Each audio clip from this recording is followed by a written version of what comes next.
Hi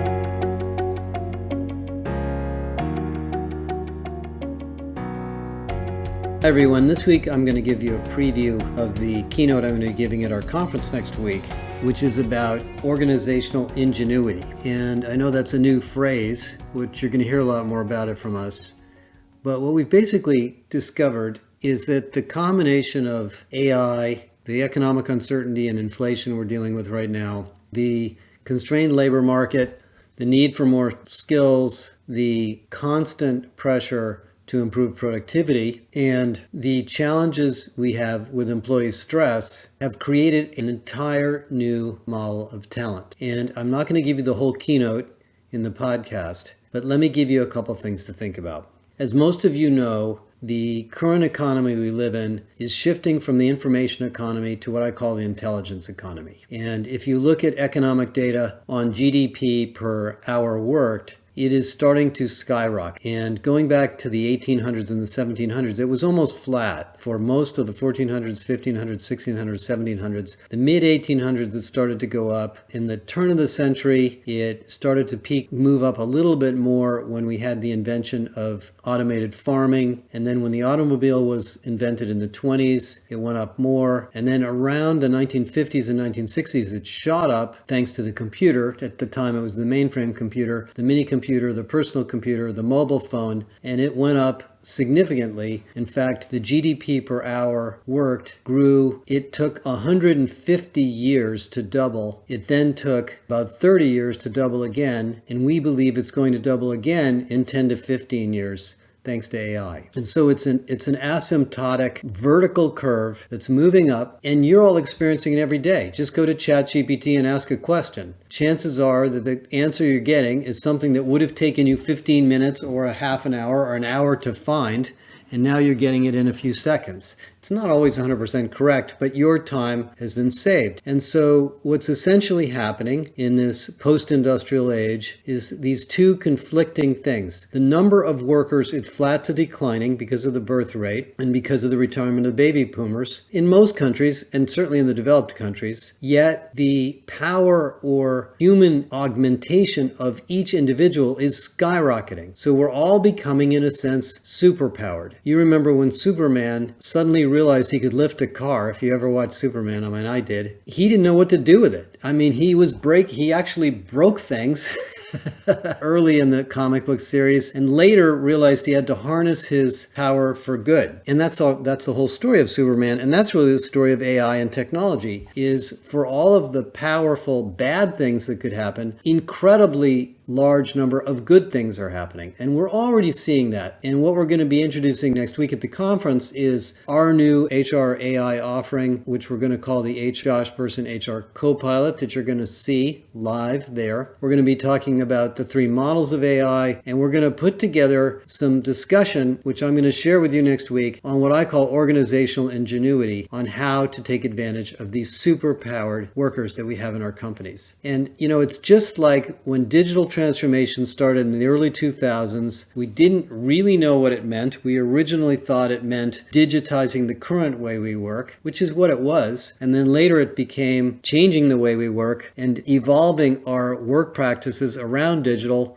And then later changing everything around digital, the workflow, the processes, the interactions we have with customers and so forth, so that the human-centered part of work was accelerated in value. The same thing's going to happen again. But what's going to hold us back, regardless of how much AI you give somebody, is your ability to be ingenious at the organizational level. Because what has happened during the last economic cycle is most companies were over-hiring, and they ended up with inefficiencies in the way they get things done. I just got off the phone with one of the executives at Meta, and we talked about the hiring and the layoffs they've been through. We talked about this in the banking research we just finished, the CPG research we just finished. The industrial management model is you hire people to grow. And unfortunately, most managers and leaders still work that way. How much headcount do we need? Let's staff this thing up. Let's reward managers with more people so that they can have more span of control and obviously make more money and have more power and influence. And we'll grow the company through the process of hiring and training and engaging more people. It's all well and good, and obviously we need human beings to run our companies. If you're a retailer or a hospital or a manufacturer or a product company, you need people to do the work. But if you injected AI into all of those jobs effectively, by the way, we don't know exactly what effectively means yet, well, maybe you wouldn't need so many people. And I believe we're entering a period of time where bigger companies with more people will actually be at a disadvantage over smaller companies with a more ingenious organizational design. Now, this is not a new idea. I mean, the whole Agile manifesto brought this to software, the Mythical Man Month, holacracy. I mean, there have been maybe hundreds of ideas on how to make organizations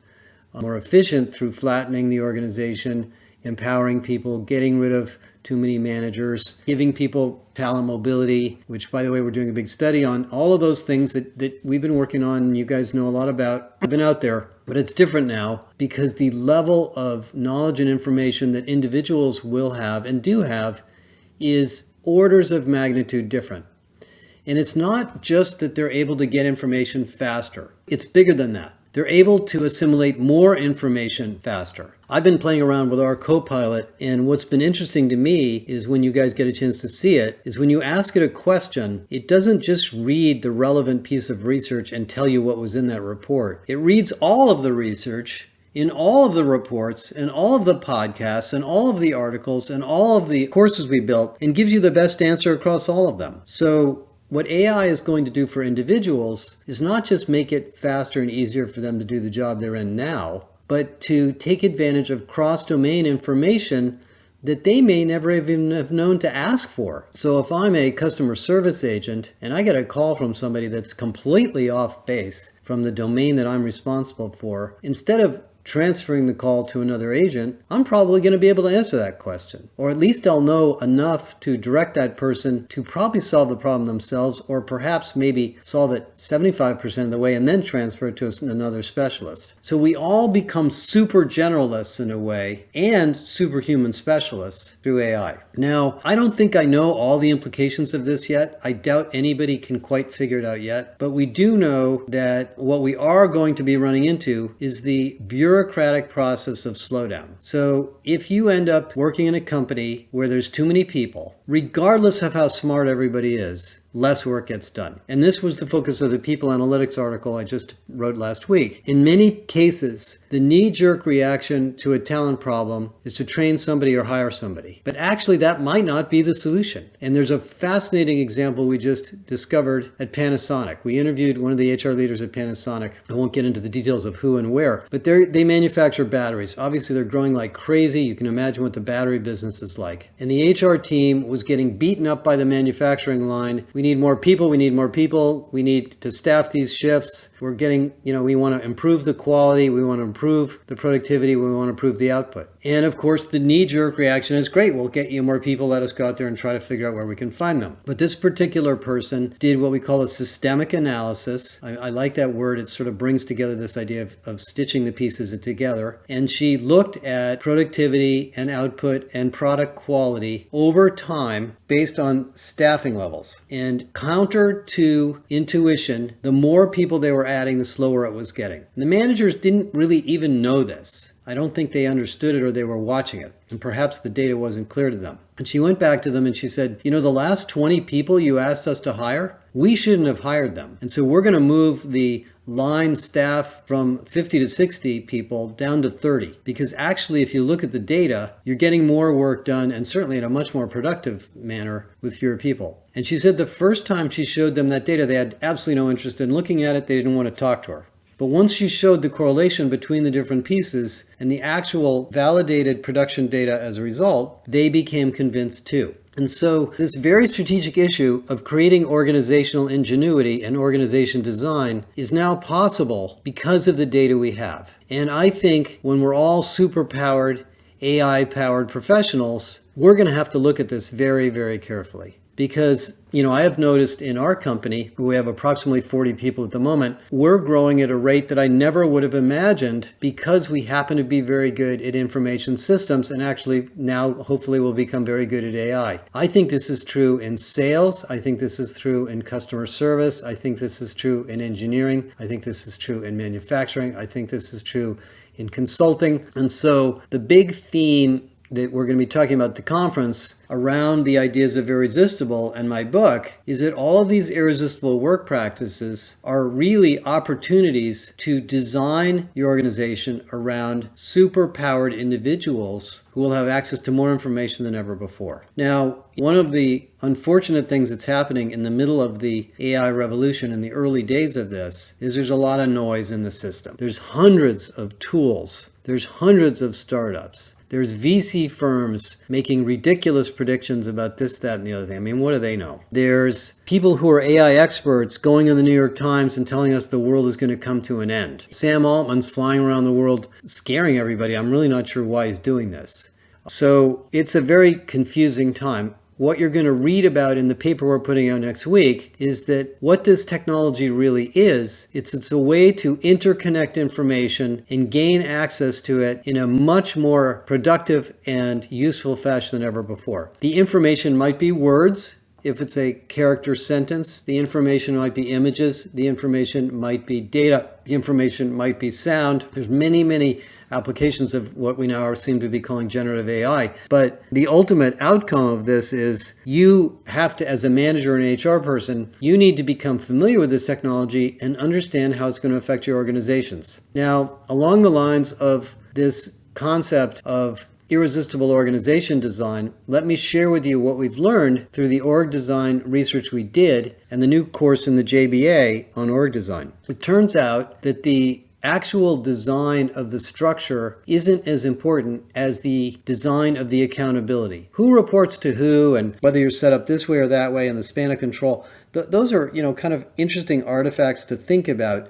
But the big issue is who's going to be responsible for what, and how are you going to break the work down into clear lines of accountability, and then what are you going to do to measure and monitor and improve that accountability and get feedback on that accountability, and how are you going to work together as a team? It turns out that in all of the projects I've been involved in my 40 some odd years of work, in almost every case I can think of where things went really well, the organization design had nothing to do with the success. There were cross-functional teams, there were senior people and junior people together, but there was a very, very clear mission and a very clear delineation of who's responsible for what. And in most of the most successful projects and companies that I worked in, we had very little bureaucracy. Every time there was something like a quarterly business review or a board meeting or a management review or any type of an inspection process, it slowed us down because the team itself didn't feel that it was adding value. The managers needed to kind of put their stamp on things, but we as a team were very clear on what we needed to do. And we always respected each other and worked together as peers, regardless of who was at what level. And we were honest with each other about things that were off track. And so while we're all becoming superhuman powered individuals through our tools, we're going to go back to some of the basics of org design, of culture, of teamwork, of accountability. Does this mean we need more OKRs? Does this mean we need performance management?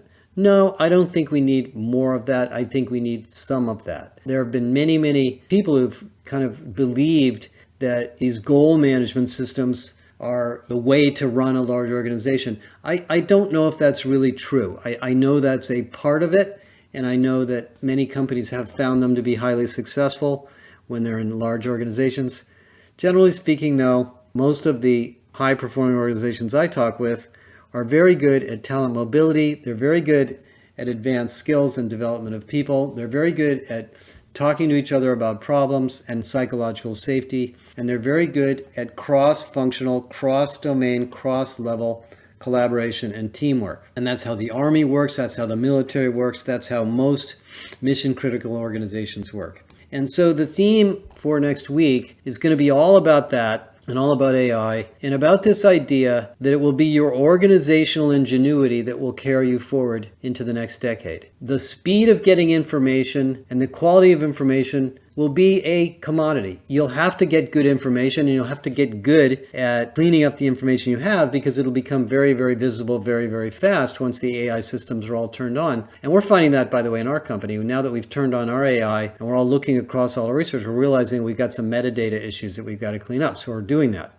but that will become commodity-like value. And now the differentiation of your company is going to be your leadership, your structure, your accountability, your empowerment, and your skills. Let me finally conclude and just mention the Pacesetter research. This week, we launched the GWI study of consumer packaged goods, following the research we just did on healthcare and the research we just did on consumer banking. They're all interesting stories, very, very, comprehensive, in-depth discussions of those industries. But what we basically found is something very, very similar in the CPG industry as the others. Their problem, by the way, is a little different. The problem in CPG is that they're getting intermediated by retailers who are building white label products, and so they need to become customer intimate, and they have to start thinking about their consumers as customers, not consumers, and they need to go direct to consumers, to customers directly and get customer data, customer information, customer marketing, etc., as opposed to assuming that the retail and distributors are going to do that for them. So there's all sorts of skills there. But basically what we learned in all of these Pacesetter studies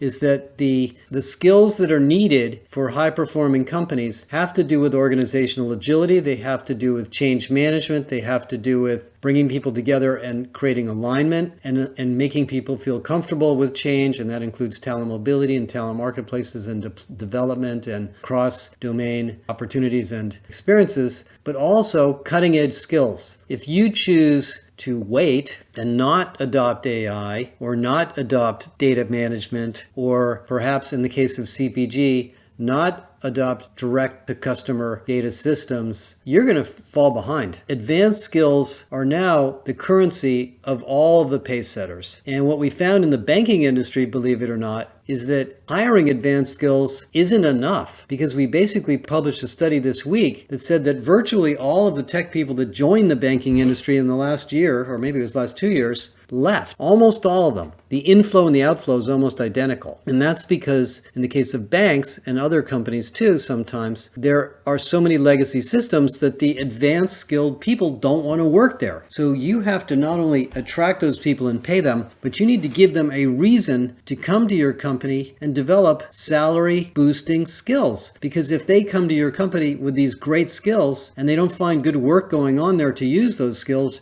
they're going to look back and say, wow, that job just reduced my marketability in the market. So it isn't a matter of just identifying what skills you have. This is a problem of understanding the trending salary boosting important skills, which by the way are in our GWI research, and then building a whole organizational ingenuity around attracting, retaining, and enhancing those skills so you can stay ahead. Final little story on that. We're not a very big company, but when we started getting involved in our own AI project, which was, really a couple of months ago, I knew it was going to be hard, but we came up the learning curve very, very fast. And I would say that for us, it gave us the opportunity to think about our business completely differently. When you start using our Copilot, you're going to see that the research we've been doing for 22 or 23 years is even more meaningful when it's all brought together in a single neural network than it was as individual studies. And I think you're going to find the same thing in your company, is that when you adopt a technology like direct-to-consumer marketing in the case of CPG, or AI in the case of maybe banking, or another skill that's needed in healthcare, you think about your company differently because you suddenly see things and opportunities you just didn't even see before. So this isn't just kind of like bringing those skills in because you want to have more people that are smarter and better at their jobs. This is opening your eyes to business opportunities that you didn't even see before. And that's another part of this whole idea of organizational ingenuity. Okay, I know this was a little bit of a mysterious podcast because I don't want to give you the whole speech, but I'm going to be giving this story in great detail at the Irresistible Conference next week. And let me just say to you, relative to AI and all the things going on in the market right now, this is all going to be good stuff. Lean in. We're building a course in the JVA that'll be coming out over the summer or early fall. A really advanced course on AI with all sorts of cool stuff. And we will have a lot to talk about when we come back from LA next week. Those of you that are coming, I'm looking forward to seeing you there. We're going to have a fantastic time and have a great week. Bye, everybody.